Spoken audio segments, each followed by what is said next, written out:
നമസ്കാരം. സിനിമകളിലൊക്കെ നമ്മൾ എപ്പോഴും കാണുന്ന ഒന്നില്ലേ, ആ ടിക് ടിക് എന്ന ശബ്ദമുണ്ടാക്കുന്ന ഒരു ഉപകരണം. ഓർമ്മ വരുന്നുണ്ടോ? അതെ, അത് തന്നെ, ഗൈഗർ കൗണ്ടർ. അപ്പോ ഇന്ന് നമ്മൾ ചെയ്യാൻ പോകുന്നത് എന്താന്ന് വെച്ചാലേ, ഈ ഫേമസ് ആയിട്ടുള്ള സയൻസ് ഗാഡ്ജറ്റിന്റെ പിന്നിലെ ആ രഹസ്യമുണ്ടല്ലോ, അത് വളരെ സിമ്പിളായിട്ടുള്ള ഒരു ഉപമ ഉപയോഗിച്ച് ഒന്ന് പൊളിച്ചെടുക്കാൻ പോവാണ്. അല്ലേ, ശരിക്കും ഒന്ന് ആലോചിച്ചു നോക്കൂ. നമുക്ക് കാണാനോ കേൾക്കാനോ തൊട്ടുനോക്കാനോ പറ്റാത്ത ഒന്നിനെ നമ്മൾ എങ്ങനെ കണ്ടുപിടിക്കും? ഇതാണ് റേഡിയേഷന്റെ കാര്യത്തിലെ ഏറ്റവും വലിയൊരു വെല്ലുവിളി. ഈ കാണാൻ പറ്റാത്ത എനർജിയെ തിരിച്ചറിയാൻ നമുക്കൊരു വഴി വേണ്ടേ? ആ വെല്ലുവിളിക്കുള്ള ഉത്തരമാണ് ഗൈഗർ മുള്ളർ കൗണ്ടർ. റേഡിയേഷന്റെ ഈ അദൃശ്യലോകത്തേക്ക് തുറന്നുവെച്ച നമ്മുടെ കണ്ണും കാതുമൊക്കെയാണ് ഈ ഉപകരണം. ആ ടിക് എന്ന ശബ്ദമില്ലേ, അതൊരു വെറും സൗണ്ടല്ല, കാണാൻ കഴിയാത്ത ഒന്നിനെ നമുക്കുവേണ്ടി കാണിച്ചു തരുന്നൊരു സിഗ്നലാണത്. ഗെയ്ഗർ കൗണ്ടറിനെ ശരിക്കും മനസ്സിലാക്കണമെങ്കിൽ നമ്മൾ ആദ്യം അതിന്റെ ഒരു കുടുംബത്തെ പരിചയപ്പെടണം. ഇവയെല്ലാം ഗ്യാസ് ഫിൽഡ് കൗണ്ടറുകൾ എന്നറിയപ്പെടുന്ന ഒരു വലിയ ഫാമിലിയുടെ ഭാഗമാണ്. ഈ കുടുംബത്തില് പ്രധാനമായിട്ടും 3 പേരാണുള്ളത്: അയോണൈസേഷൻ ചേംബർ, പ്രൊപ്പോർഷണൽ കൗണ്ടർ, പിന്നെ നമ്മുടെ ഹീറോ ഗൈഗർ മുള്ളർ കൗണ്ടർ. ഇവർ 3 പേരും തമ്മിലുള്ള പ്രധാന വ്യത്യാസം എന്താന്ന് വെച്ചാൽ, റേഡിയേഷനെ കണ്ടുപിടിക്കാനുള്ള ഇവരുടെ കഴിവില്, അതായത് സെൻസിറ്റിവിറ്റിയിലുള്ള വ്യത്യാസമാണ്. ശരി, അപ്പൊ നമുക്ക് കാര്യത്തിലേക്ക് കടക്കാം. ഈ കുറച്ച് കോംപ്ലക്സ് ആയ ഫിസിക്സ് ഇല്ലേ, അതിനെ വളരെ സിമ്പിളാക്കാൻ പറ്റിയ ഒരു സൂത്രമുണ്ട്.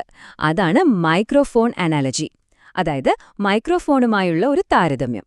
ഇത് കിട്ടിയാൽ മതി, ഗൈഗർ കൗണ്ടറിന്റെ പ്രവർത്തനം നിങ്ങൾക്ക് ക്രിസ്റ്റൽ ക്ലിയർ ആകും. ഒന്നുമില്ല, ഈ 3 ഡിറ്റക്ടറുകളെയും ഒരു മൈക്രോഫോണിന്റെ 3 വ്യത്യസ്ത സെറ്റിംഗ്സ് ആയിട്ടൊന്ന് സങ്കല്പിച്ചു നോക്കൂ. വളരെ ചെറിയ ശബ്ദങ്ങൾ പിടിച്ചെടുക്കാനുണ്ടാക്കിയ ഒരു മൈക്രോഫോൺ. ഈ ഒരൊറ്റ ഐഡിയ മതി നമുക്ക് മുന്നോട്ട് പോകാൻ. അപ്പോ ആദ്യത്തെ ആള് അയോണൈസേഷൻ ചേംബർ. ഇത് മൈക്രോഫോണിന്റെ ഗെയിൻ അല്ലെങ്കിൽ വോള്യം ഏറ്റവും കുറച്ചു വെക്കുന്നത് പോലെയാണ്. റേഡിയേഷൻ കാരണമുണ്ടാകുന്ന ആ നേരിയ സിഗ്നൽ എന്താണോ, അതിന് ഒരു മാറ്റവും വരുത്താതെ അതുപോലെ തന്നെ അളക്കുന്നു. ഒരു ചെവിയിൽ പറയുന്ന അടക്കം പറച്ചില് പോലെ. അത്രയുള്ളൂ. ഇനി രണ്ടാമത്തെയാൾ പ്രൊപ്പോർഷണൽ കൗണ്ടർ. ഇവിടെ നമ്മൾ ആ മൈക്കിന്റെ ഗെയിൻ കുറച്ചൊന്ന് കൂട്ടുകയാണ്. ആ നേർത്ത അടക്കം പറച്ചിലിനെ കുറച്ചുകൂടി ഉച്ചത്തിലാക്കുന്നു. പക്ഷെ ഇവിടെ ശ്രദ്ധിക്കേണ്ട ഒരു കാര്യമുണ്ട്: ഔട്ട്പുട്ട് സിഗ്നലിന്റെ ശക്തി എപ്പോഴും ഇൻപുട്ട് സിഗ്നലിന് ആനുപാതികമായിരിക്കും. അതുകൊണ്ടാണ് അതിന് പ്രൊപ്പോർഷണൽ എന്ന് പേര് വന്നത്. ഇനിയാണ് ഗൈഗർ കൗണ്ടറിന്റെ അസൽ മാജിക് വരുന്നത്. ഇവിടെ എന്താ സംഭവിക്കുന്നതെന്നറിയോ? നമ്മൾ ആ മൈക്കിന്റെ വോള്യം അങ്ങ് മാക്സിമത്തിലേക്ക് തിരിക്കുകയാണ്. അപ്പൊ പിന്നെ ഒരു നേർത്ത അടക്കമറച്ചിൽ വന്നാൽ പോലും ബൂം, അതൊരു ഭയങ്കര അലർച്ചയായിട്ടായിരിക്കും പുറത്തുവരുന്നത്. വരുന്ന റേഡിയേഷൻ പാർട്ടിക്കിൾ വലുതായാലും ചെറുതായാലും ശരി, ഔട്ട്പുട്ട് ഒരൊറ്റ ശബ്ദം മാത്രം, ആ മാക്സിമം വോള്യത്തിലുള്ള അലർച്ച. അപ്പൊ നിങ്ങൾക്ക് മനസ്സിലായോ? ഈ അലർച്ചയാണ് ഗൈഗർ കൗണ്ടറിന്റെ ഏറ്റവും വലിയ കരുത്ത്. അത്ഭുതം തോന്നുന്നില്ലേ? ഇത്രയും ലളിതമായ ഒരു ഐഡിയ എങ്ങനെയാണ് ഇത്ര പവർഫുള്ളാകുന്നത്? സയൻസിന്റെ ഭാഷയിൽ ഈ അലർച്ചയെ നമ്മൾ സാച്ചുറേറ്റഡ് സിഗ്നൽ എന്ന് പറയും. അതിന്റെ അർത്ഥം ഇത്രയുള്ളൂ: ഔട്ട്പുട്ട് അതിന്റെ ഏറ്റവും ഉയർന്ന ലെവലിലെത്തി. ഏത് പാർട്ടിക്കിൾ വന്നാലും ഫലം ഒന്നു തന്നെ, ആ ഫുൾ സിഗ്നൽ. ഈ അലർച്ച കൊണ്ടുള്ള ഗുണങ്ങൾ എന്തൊക്കെയാണെന്ന് നോക്കൂ. ഇത് ഡിറ്റക്ടറിനെ ഭയങ്കര സെൻസിറ്റീവ് ആക്കും. ഒരു കുഞ്ഞു റേഡിയേഷൻ കണിക പോലും ഇതിന്റെ കണ്ണു വെട്ടിച്ചു പോവില്ല. ഇതിലും നല്ല കാര്യം എന്താണെന്ന് വെച്ചാൽ, ഇതിനുവേണ്ട ഇലക്ട്രോണിക് സർക്യൂട്ടൊക്കെ വളരെ സിമ്പിളാണ്, ചെലവും കുറവാണ്. ചുരുക്കി പറഞ്ഞാൽ, അവിടെ എന്തെങ്കിലും റേഡിയേഷൻ ഉണ്ടോയെന്നറിയാൻ ഇതിലും നല്ലൊരു മാർഗമില്ല. പക്ഷേ എല്ലാ വലിയ ശക്തിക്കും അതിൻ്റേതായ ഒരു പരിമിതിയും ഉണ്ടാകുമല്ലോ. ഈ വലിയ ശബ്ദ കോലാഹലത്തിനിടയിൽ നമുക്കെന്താണ് നഷ്ടപ്പെട്ടു പോകുന്നത്? ഇതാണ് ഗൈഗർ കൗണ്ടറിന്റെ ഏറ്റവും വലിയ ഒരു പോരായ്മ. ഈ ടേബിൾ നോക്കിയാൽ സംഭവം ക്ലിയറാവും.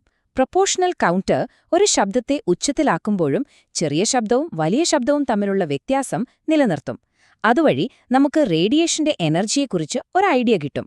എന്നാൽ ഗൈഗർ കൗണ്ടറിലോ എല്ലാം ഒരേ ഉച്ചത്തിലുള്ള ഒരൊറ്റ അലർച്ചയാണ്. അതുകൊണ്ട് ആ പാർട്ടിക്കിളിന്റെ എനർജിയെക്കുറിച്ചുള്ള എല്ലാ വിവരങ്ങളും നമുക്കവിടെ നഷ്ടപ്പെടുന്നു. അപ്പോൾ ഇതിൽ നിന്ന് നമ്മൾ ഓർത്തുവെക്കേണ്ട ഏറ്റവും പ്രധാനപ്പെട്ട പോയിന്റ് ഇതാണ്. ശരിക്കും ശ്രദ്ധിച്ചോണം.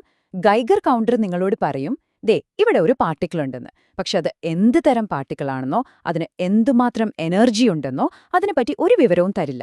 ഇത് ശരിക്കും ഒരു സെക്യൂരിറ്റി ഗാർഡിനെ പോലെയാണ്. ആരോ വരുന്നുണ്ടെന്ന് മാത്രം പറയും, പക്ഷെ വരുന്നത് ആരാണെന്നും നോക്കില്ല. അതായത് ഇത് പ്രസൻസ് ഡിറ്റക്റ്റ് ചെയ്യും, അനലൈസ് ചെയ്യില്ല. അതാണ് വ്യത്യാസം. അപ്പൊ നമുക്ക് തിരിച്ച് ആ പഴയ ചോദ്യത്തിലേക്ക് തന്നെ വരാം. ഓരോ ചെറിയ കണിക പോലും ഒരു വലിയ അലർച്ചയായി മാറുമ്പോൾ ഏതൊക്കെ നേർത്ത അടക്കം പറച്ചിലുകളായിരിക്കും നമുക്ക് കേൾക്കാൻ പറ്റാതെ പോകുന്നത്? ഈയൊരു ചോദ്യം ശാസ്ത്രത്തിലെ ഓരോ കണ്ടുപിടുത്തത്തിന് പിന്നിലുമുള്ള തിരഞ്ഞെടുപ്പുകളെയും അതിന്റെ പരിമിതികളെയും പറ്റി നമ്മളെ ഓർമ്മിപ്പിക്കും. കാരണം ഓരോ ഉത്തരവും എപ്പോഴും പുതിയ ചോദ്യങ്ങളിലേക്കാണ് വഴി തുറക്കുന്നത്.